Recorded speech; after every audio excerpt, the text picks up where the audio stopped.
Hi, welcome to An Artist's Journey, the podcast about creating and thriving as an artist. I'm your host, Malcolm Dewey, an artist and writer, and I'm living the artist's life. So let's get started.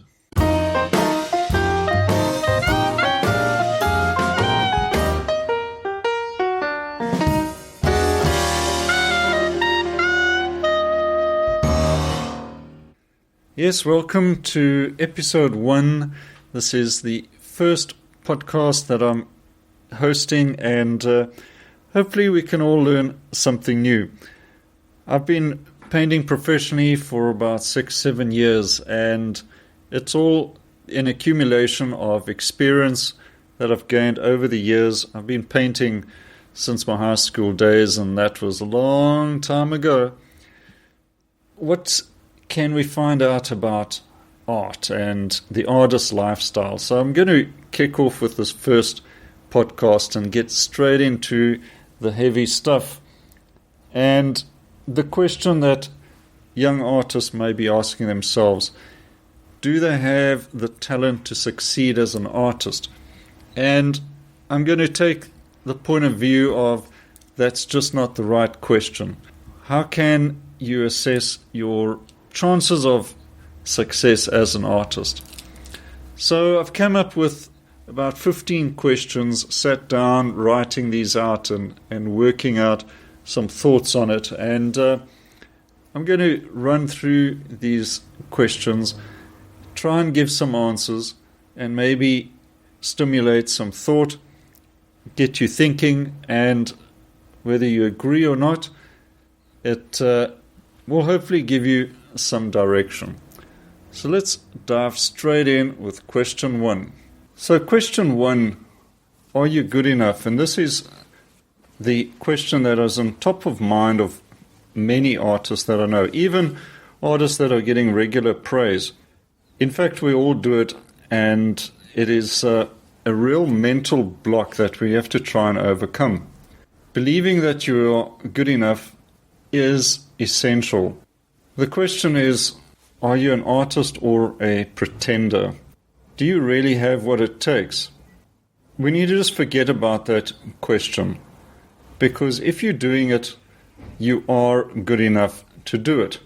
These are imaginary fears that everybody has, no matter what career they're doing. Even people who are making an income from whatever they do, there's always somebody better than you.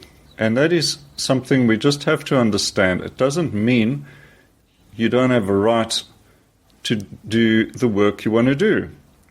It just means put aside these fears and get on with it. Because if you're doing a good job, no matter what it is, people are going to pay attention. Whether you're an artist or an electrician, it doesn't matter. Just do it. The next question is, what is good enough? How do you measure your success? Another part of that question about being good enough, when do you know you're good enough to go public? When do you know you're good enough to publish?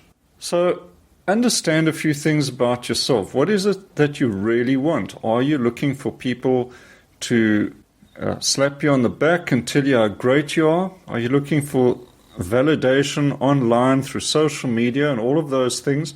Forget about those things. It's not about prizes. It's not about getting more fans or followers. All of those things are disempowering you, because you are giving the power to someone else to validate you. And if you're not getting that validation, you're not going to believe in yourself. It's not about convincing other people. It's simply about knowing that you love to do a certain thing and that you actually do it very well. You're putting your heart into it, and that practically guarantees you're going to be good, and you're just going to keep getting better. So don't worry about validation from others. What about your education? There's such a stigma attached to whether you have education or not, or is your education good enough? Everybody goes to college, it seems, or feels they have to go to college. And then, with hindsight, they regret it. So much debt, and they're doing something else completely different what they studied anyway. It's not about the education. It's about the passion you bring to the job. Sure, certain professions need a piece of paper on the wall. I get that. I know this myself. But it doesn't mean I can't be an artist either. I don't have a fine art degree. But there are a lot of people with fine art degrees that aren't doing art either. Does that mean they can't, and does it mean that I shouldn't be? All it means is a type of validation. Once again, we're disempowering ourselves. So self-doubt is part of the game. Success is pushing on through that self-doubt and getting the job done. Teach yourself. Everything you learn through your own efforts is going to stick with you and give you a lot more than a certificate on the wall. Do you have to give up your day job?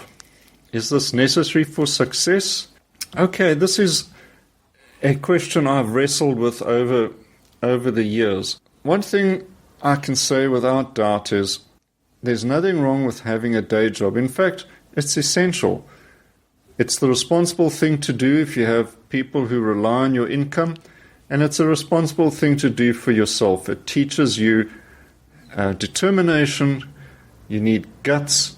You need to be able to get up in the morning and go to work, earn your dollar, get home, work on your art. That builds a lot of self-determination, initiative, and you become a self-starter. Almost every artist I know has had to go through this process. Don't let anyone say to you, unless you're a full-time artist, you're just a pretender. That is simply not true. You do as many jobs as you need to do to pave the way for your passion career at whatever stage. Just an important note, though, is don't get caught in this forever. This cycle of self-doubt of when are you ready to let go and work in your art full time. At some point you will be ready, and it's going to take a real leap of faith nevertheless, so be prepared for that. What is your vision? Everybody needs a vision. You need to learn the art of visualization. See yourself.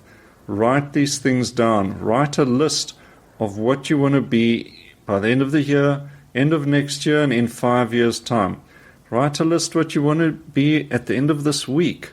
You've got to see it, feel it, you need to own it, and that requires more than just thinking about it. Writing it down, drawing a picture, creating a mood board, these are not magic tricks. They are simply ways to make you visualize the ultimate success. And it is amazing how much of it does come true in the end. What do you need to do, or what is the hot thing to do at any particular time? Who knows? There's no point in wrestling with this question too much. Rather focus on what is the important niche for you. You can't be great at everything all the time. So if you're developing a personal brand as a particular type of artist, for instance, maybe portraits are the thing that you really want to do, then do a lot of portraits and show them to people and publish your paintings and do whatever it takes to be identified as the number one portrait artist. Think about that niche. It doesn't mean that's all you need to do, but identify with a particular niche, and it'll be much easier for your market to discover you. So what about finances? This is the real big boogeyman in everyone's life. Nobody seems to know how much one really needs, and even when you have it, you'll always be worrying about whether it is enough. So take that as a given. The important thing is you need to know what your income is and your expenses, and where is a break-even point, more or less. Some type of way of measuring what you spend and what you make. These are real basics. There are 101 ways to do this, whether it's an app you can download or keeping a notebook, whatever it takes. Put it down in writing, use a calculator and figure out where you are. cut out the money leaks, know your weak points, know that if you're going to walk around a shopping mall because you're bored, you're going to buy something you really don't need. Okay, so keep away also from those online shopping traps that always grab you with a daily deal. Those are just ways of leaking money unnecessarily. Figure out what works for you, where the money comes from, what puts money into your pocket, and repeat that over and over again. Remember, compound interest, save a bit of money, make it work for you. Use time effectively and save and invest whatever you can. Time management. You don't have the time to do things. This is your most important resource, in fact. So set time for work, business, and play. Get a balance in your life by writing down a schedule. And what are the wasted time? Where are you wasting time? Wasting time is like wasting money. You've got to know where the leaks are. Forget about the movie channels and binge watching TV. Get rid of the TV. It's a complete waste of time. If you've got an internet service, what do you need a TV for? Things like that rob you of time and you can never get it back. So marketing is an essential part of every artist's day. You've got to do it, make a plan for it, find what works. A simple strategy experiment. You don't have to dominate all the social media channels. Find the one or two that really work for you and double down on those. Don't waste your time with every shiny object that comes your way. Creating content. Create. That is part of the deal and is part of your business. So how much to spend on marketing? Well, it's a lot less than you think, and like I mentioned, don't chase after all those shiny objects, and you don't have to subscribe to every paid service out there, even if they promise you 1,000 more followers. In almost every case, it's not true. All right, people promise everything and guarantee things, and it's all meaningless. What counts is the quality of work and content you're producing. Have a lean strategy that is effective and know what you're spending your money on. Don't just put a paid ad on Facebook. Figure out how to do it properly. There's a lot of free resources and mini courses out there that'll show you how to do the best advert, targeted, and so you have a good idea that you're going to be getting value for money. So do you go to a gallery or do you do it yourself? This is a lot of personal issue that you need to work out. So not everybody is happy with working with a gallery or a publisher. There are only so many galleries and there's a lot more artists and a lot more art out there. So only so much can be done. But my belief is you need to know your business. It is your business. You are responsible for it, and you need to be able to promote yourself. Yes, you can use galleries, but no gallery these days has the right to demand exclusive access to your art. They can work with you, but they can't run your life. So you need income. How do you get it? Now you need it quickly, and you need it right now to pay the rent.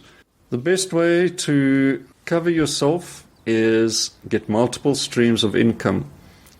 There really is a lot of opportunity to make bits of income here and there, and some can really work wonders for you. So an artist, for instance, doesn't just create art. They can teach, they can produce courses, they can write short books, they can podcast, they can make videos, they can cut the videos to DVD and sell those, attend markets, pop-up shops, galleries, online marketing. There are many, many ways to do this. Try and get as many income sources working over the forthcoming year. And every extra dollar you make is well worth the effort. Some passive income, some active income. It all goes into the pot and helps you carry on. So what is it about teaching? Is it a time wastage? Can you teach? Will people get bored listening to you? I believe that teaching helps others, and there's a tremendous benefit that you pass on, even if you come with a lot of self-doubt at first. I'm a typical example, an introverted artist, and teaching scared me completely and utterly. But it is something that I just tried and kept working at, and apparently there are a lot of people that keep coming back to want to learn from me. So I don't know what it is, but it's great. I enjoy teaching. Everyone who knows something can teach it to someone else. At first it may be really difficult and you may be scared to do it. That's fine. It's good. It's good to be afraid, and to work through it helps you grow. So I do encourage you to add some teaching. Whatever you can do, try it out. So if you need some help, there's nothing wrong with seeking a mentor. You could find a mentor online. You can find a mentor in your town or neighborhood, in a group. Wherever you can, seek out some help and have a few people on hand. You can bounce a question off, maybe meet up, put your heads together, come up with a few ideas. I always found that having someone who's experienced in business makes a huge difference in my confidence in growing my own business. So read a lot as well, watch DVDs, listen to podcasts, and develop a relationship with a mentor. So how to stay relevant? Remember, everything is changing all the time. So keep yourself refreshed mentally, physically, look after your health, be aware of the world around you and keep up to date, and try and be modern in your thinking and attitude. Let's not become the old codger that can only remember the old days and hates everything about what is happening today. Everything keeps changing. Keep up with the trends, keep up with what is happening in the world. And you don't have to sell out. Remain true to yourself, but just keep up with things, and you will start each day with a great attitude. That's what it takes. So persist, keep learning, do your art, and you're pretty much guaranteed of success. And that's what it takes. It's the person who comes back each day is the person that's going to make a success. So good luck, keep working, keep learning, and enjoy the journey. Okay, I hope that clears up a few questions and the answers are helpful. And that's also it for our first podcast. So if you enjoyed this, please share and like the podcast, and you'll be informed of when the next podcast comes up. You can also find more about painting and painting lessons and read my blog, etc. on malcolmdeweyfineart.com. And until next time, cheers and happy painting.